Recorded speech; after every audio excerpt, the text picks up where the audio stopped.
সন্দীপ ঘোষ মার খেলেন। মঙ্গলবার যখন তাকে কোর্ট থেকে বের করে নিয়ে আসা হয়, ঠিক তখনই তাকে মাথার পেছনে থাপ্পড় কষিয়ে দেন এক ব্যক্তি।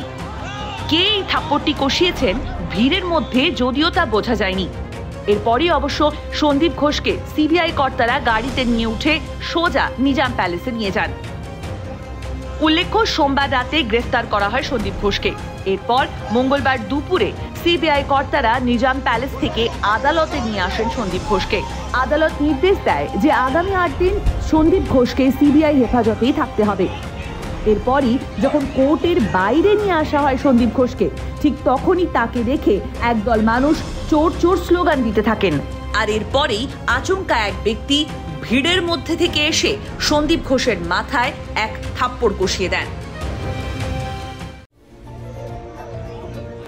আদালত চত্বরে জনতার চোর স্লোগান। আপাতত 8 দিন সিবিআই হেফাজতে আরজি করে দুর্নীতির অভিযোগে গ্রেপ্তার প্রাক্তন অধ্যক্ষ সন্দীপ ঘোষ।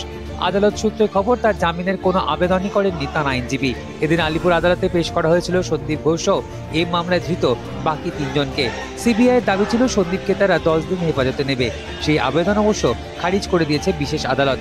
মঙ্গলবার দুপুরে কড়া নিরাপত্তার মধ্যে নিজাম প্যালেস থেকে আলিপুর আদালতে নিয়ে যাওয়া হয় সন্দীপ ঘোষকে।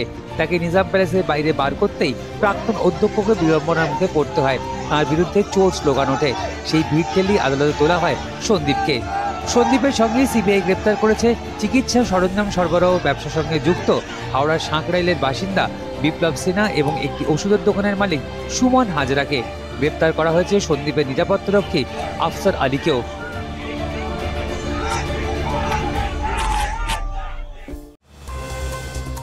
আরজিকর হাসপাতালের প্রাক্তন অধ্যক্ষ সন্দীপ ঘোষকে সাসপেন্ড করল রাজ্য স্বাস্থ্য দফতর। সিবিআই এর হাতে গ্রেফতারির পরের দিনই তাকে সাসপেন্ড করা হলো।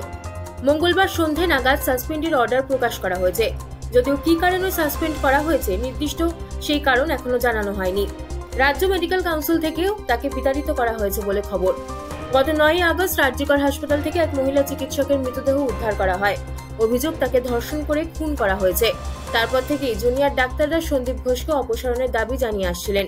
প্রথম থেকেই সন্দীপ ঘোষকে সাসপেন্ড করার দাবি জানিয়ে আসছিলেন আন্দোলনকারীরা। যদিও সেই সময় কোনো কড়া পদক্ষেপ করা হয়নি রাজ্যের তরফে। সিবিআই এর হাতে গ্রেফতারির পর সন্দীপ ঘোষকে সাসপেন্ড করল রাজ্য স্বাস্থ্য দফতর।